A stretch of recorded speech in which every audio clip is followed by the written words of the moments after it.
The highway stretched endlessly beneath the burning Texas sun, a ribbon of asphalt shimmering in the heat. Not a single tree, not a whisper of wind, only silence and the distant hum of cicadas. On that road, a silver Maserati Quattroporte sat lifeless, its hood coughing smoke into the still air. It looked powerful, expensive, untouchable, and yet at that moment it was nothing but broken metal stranded in the middle of nowhere. Inside, Brandon Carter slammed his palm against the steering wheel with the frustration of a man who was used to control. He was the CEO of Whitaker Global, heir to an empire his father had built with ruthless power. He was dressed as always, an Italian silk shirt, a platinum watch worth more than most families' yearly income. Everything about him screamed wealth and confidence, but at this moment beads of sweat ran down his temple and panic slowly chipped away at his pride. He glanced at his watch again, 11:43, 17 minutes left before a billion-dollar investor meeting, one that could decide the future of his company and his own seat at the top. Without that meeting, his empire would crumble. Yet here he was, stranded like a lost child, powerless to move forward. Brandon ripped his tie loose, stepped out, and the heat slammed into him like a wall. His lungs burned, his shirt clung to his back, and his expensive shoes sank slightly in the melting tar. He yanked open the hood, only to stumble back as a blast of smoke clouded his vision. He coughed and cursed under his breath. For the first time in years, the man who intimidated boardrooms and silenced rivals had no answer.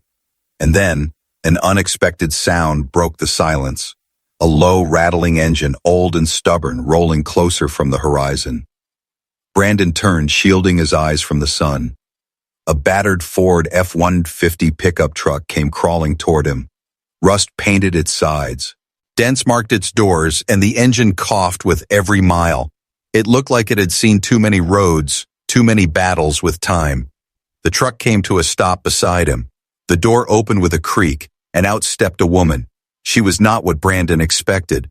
Her jeans were faded and stained with oil. Her checkered shirt was rolled at the sleeves. Her hair was pulled back into a neat bun, strands sticking to her face from the heat. Her eyes, however, were sharp, steady, and without fear. She glanced at the smoking Maserati, then at him. Her voice was calm, almost flat, but carried a weight that silenced the air. Car trouble? Brandon frowned instinctively. He wasn't used to being spoken to so plainly. People usually softened their tone, offered respect, even flattery. But this woman stood in front of him like an equal, like someone who had nothing to prove. Yes, he muttered, it's a Maserati, not exactly the kind of car you can fix with. He gestured toward her truck, his words lined with arrogance. The woman didn't flinch. She stepped closer, peered into the smoking engine, and in less than a minute said, "Cooling system's busted. You're lucky it didn't blow entirely. If you restart now, you'll ruin the engine for good." Brandon blinked. Her certainty unsettled him. "And you would know?" Her eyes met his without hesitation. "I'm a mechanic. Own a shop 10 miles down." Her answer left no room for doubt. Against his pride, Brandon found himself stepping back as she pulled an old toolbox from her truck. She worked fast, her hands steady, her movements precise. For a moment he could only stare. Not because she was graceful, but because she was in control. She, not him. When she finished, she wiped her hands on a rag and said, "It'll run for 2 hours at most. After that, you'll need a proper fix." Brandon exhaled, both relieved and uneasy. He pulled out his wallet, withdrew several $100 bills, and held them toward her. But as she reached to take them, the sun caught something on her hand, a small silver ring set with a sapphire stone. Brandon froze. His heartbeat stumbled. That ring. He had seen it before. He had given it away decades ago, to a girl in an orphanage under the shade of an oak tree. A promise he never kept. Now it gleamed on this woman's finger. Brandon's gaze was locked on the sapphire ring as if the entire world had narrowed to that single point of light.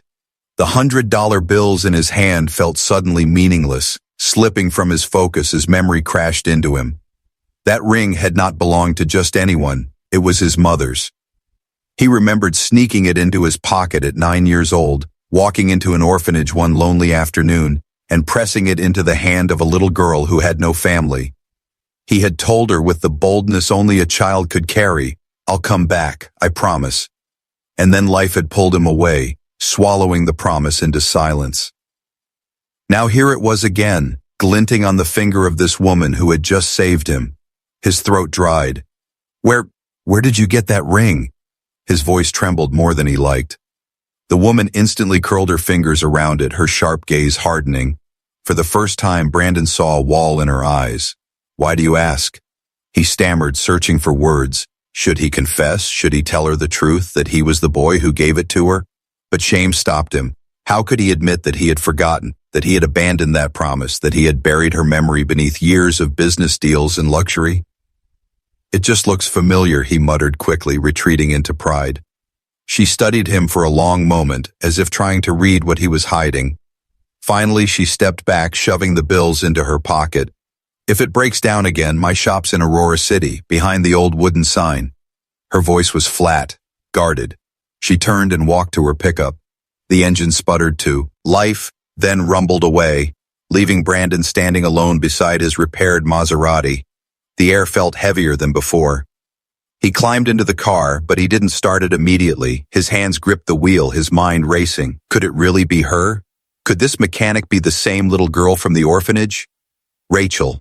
That was her name, the only friend he had chosen for himself before his father's shadow erased even that. Brandon shook his head, trying to focus. He had an empire to protect. He had investors waiting. Yet as he pressed the accelerator and the Maserati rolled forward, his mind was not on the meeting. It was on her eyes, her voice, and the sapphire that refused to leave his memory. Meanwhile, Rachel Monroe drove away in silence, the rag she had used to wipe grease still sitting on the seat beside her. Her heart was pounding, though she gave no sign of it. She didn't know why the stranger's question about the ring unsettled her so deeply. It had always been her mother's most precious possession, passed down with little explanation except that it carried meaning. Now a wealthy man had stared at it as if it were a ghost from his past. Rachel tightened her grip on the wheel. She had lived her whole life on her own terms, raising her daughter, running her shop, standing firm in a world that underestimated her. But a part of her couldn't shake the feeling that something larger had just stepped into her life, something tied to that old silver band she wore every day. And though neither of them said it aloud, both Brandon and Rachel knew this was not the end of their encounter. Brandon sat in the boardroom the next morning, but his mind was far from the polished mahogany table and glowing projector screens. Investors spoke in clipped tones, numbers flew across charts, yet he barely heard them. His thoughts kept circling back to the sapphire ring and the mechanic who wore it. He had faced rivals in hostile takeovers without flinching, but the look in Rachel's eyes the day before had left him restless. His assistant leaned in, whispering, "Sir, are you all right?" Brandon nodded automatically, but the truth pressed against his chest like a weight. He had built a life where control was everything, yet now a stranger's face haunted him. Could it really be her, the little girl he had once promised never to forget? And if so, did she know who he was? That night, long after the city lights dimmed, Brandon found himself driving without purpose. His Maserati purred against the quiet streets, yet his heart raced with unease. He told himself it was about the repair, that his car still needed a proper fix. But deep down, he knew it was more. He wanted answers. Aurora City was small, almost hidden, the kind of place his father had once dismissed as irrelevant to power. At the edge of town stood a faded wooden sign, just as she had said. Behind it was a modest auto shop, its paint peeling but its lights still burning late into the night. Brandon parked, stepping out carefully as though entering foreign territory. Through the open door, he saw Rachel bent over the hood of an old truck, her hands steady, her face focused. In the corner, at a small table cluttered with notebooks, sat a young girl with braided hair, pencil moving quickly as she solved math problems. For a man who had built his life in glass towers and marble offices, the scene felt strangely intimate. Rachel looked up, her expression tightening the moment she saw him. "You again." Brandon forced a smile, though nerves gnawed at him. "I thought the car should get the full repair." She straightened, wiping her hands on a rag. "Leave it here. I'll have it ready tomorrow." Her tone was professional, distant, But Brandon didn't move. His eyes lingered on the child at the table. She looked determined, lips pressed in concentration as she worked. There was something about her posture, the quiet strength in her little frame. It mirrored Rachel. Rachel noticed his gaze and her voice sharpened. "That's my daughter, don't stare." Brandon raised his hands quickly. She's bright." Before he could say more, the girl looked up. Her voice was soft but curious. "Mom, is this the man you told me about? The one who—" "Emma." Rachel's tone cut like steel, silencing her instantly. The girl dropped her eyes back to her notebook. Brandon felt the air shift, heavy with something unspoken. He glanced at Rachel, searching her face, but her guarded expression revealed nothing. Still, a spark of truth had been lit. She had spoken about him to her daughter. The question now was, how much did she remember? Brandon walked back to his car that night with more questions than answers. The Maserati gleamed under the dim streetlight, but for the first time in his life, the machine meant nothing. What mattered was the past that had returned, wearing a silver ring and standing in a small-town auto shop. And deep inside, he knew he could not walk away this time. The next morning, Brandon returned to the shop earlier than expected. The sun had just begun its climb, painting Aurora City in soft gold, but Rachel's shop was already alive with the sound of tools clinking and metal shifting. His Maserati gleamed outside, freshly repaired, looking as though it had never failed him. Yet the man who owned it still felt a crack he couldn't ignore. Rachel was tightening a bolt when he entered. She glanced at him briefly, her face unreadable, before handing him the keys. "It's done, full repair. Shouldn't give you trouble anymore." Brandon took the keys, but his eyes didn't leave her. "You're good at this," he said quietly. "I've been doing it my whole life," she replied, wiping grease from her hands with a rag. Her tone was flat, but beneath it was pride. Brandon hesitated, then asked the question on that had been burning inside him. "That ring, it isn't just any ring, is it?" Rachel froze for the smallest moment, her fingers curling around the rag. Then she met his eyes steadily. "It belonged to my mother. She told me it was passed down to her when she was young. She said it was a promise, though she never explained what kind." Her gaze sharpened. "Why are you asking?" Brandon's breath caught. The story was slightly different, as though the truth had been bent through time. She didn't know, or perhaps she didn't want to admit, the full history of the ring. Guilt twisted inside him. He had been the boy who gave it, yet he had disappeared.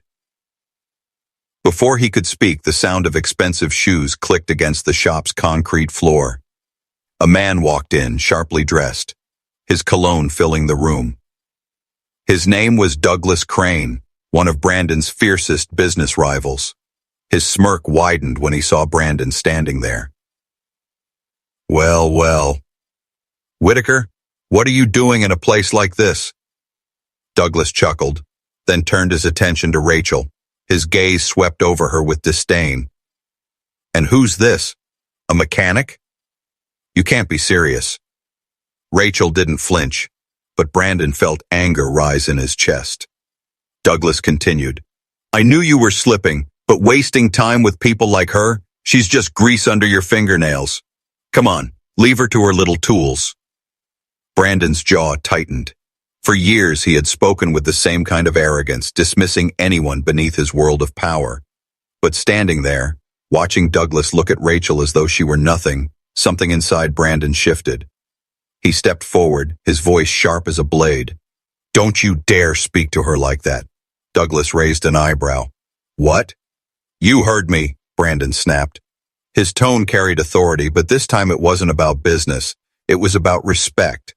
"She saved me when I was stranded. She runs this shop by herself. She's worth more than you'll ever understand." Rachel blinked, her guarded expression softening for the briefest moment. She hadn't expected him to defend her. Douglas scoffed, clearly unsettled by Brandon's fire. "Suit yourself, Whitaker, but don't say I didn't warn you when people laugh at the company you keep." With that, he turned and left, the sound of his car tires screeching into the distance. Silence filled the shop. Brandon turned back to Rachel, his chest still rising and falling. She studied him, her lips pressed tightly together. Finally, she said, "You didn't have to do that." "Yes," Brandon answered softly, his eyes steady on hers. "I did." For the first time, Rachel's walls cracked. And for the first time in years, Brandon felt as though he had done something real, something his father's empire could never teach him. Days turned into weeks, yet Brandon kept finding reasons to return to the small shop in Aurora City. At first, he told himself it was for practical matters, routine checkups, adjustments, or questions about the Maserati's performance. But deep down, he knew the truth. He wanted to see Rachel again. He wanted to be near the woman who had once been a forgotten promise and now was becoming something far more powerful in his life. Rachel noticed, of course. She wasn't naive. Each time he appeared, she would give him that same unreadable stare, half suspicion, half curiosity. Yet she didn't push him away either. Somehow, she allowed him into her world, though carefully, as if testing whether he deserved to be there. Her daughter, Emma, grew bolder with every visit. One afternoon, while Rachel worked under a hood, Emma tugged on Brandon's sleeve. "You're rich, right?" she asked innocently, her wide eyes sparkling with curiosity. Brandon chuckled awkwardly. "Something like that." "Then why are you always here talking to my mom instead of being in a big office?" The question struck him harder than any investor's demand ever had. For a moment, he had no answer. He glanced at Rachel, who was listening silently while pretending to tighten a bolt. Finally, he said softly, "Because your mom knows how to fix more than cars. She fixes things most people can't." Emma grinned, not fully understanding, and skipped back to her books.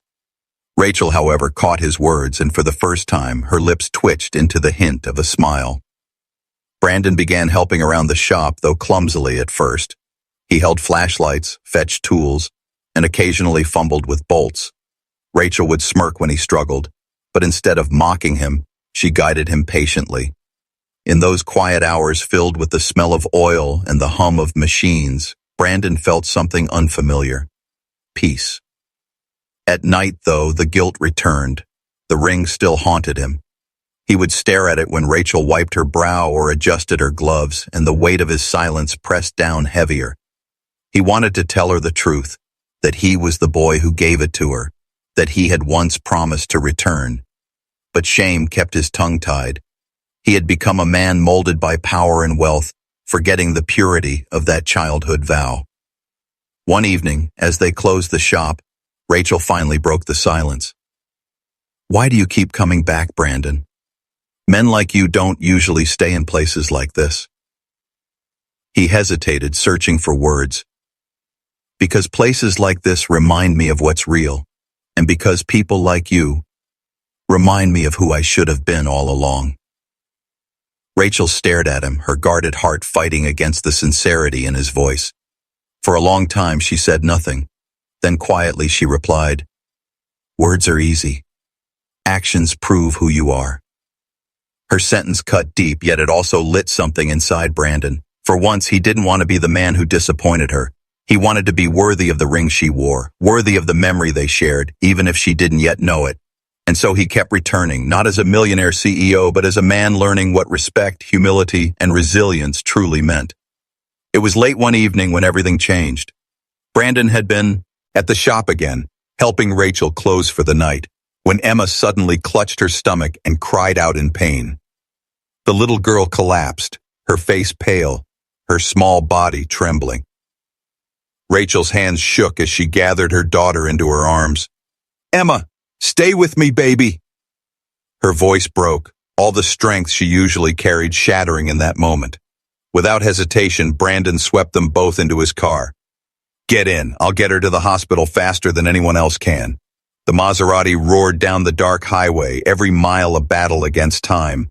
Rachel sat in the back, whispering prayers, clutching her daughter's hand, while Brandon's grip on the wheel tightened with desperation he had never felt before.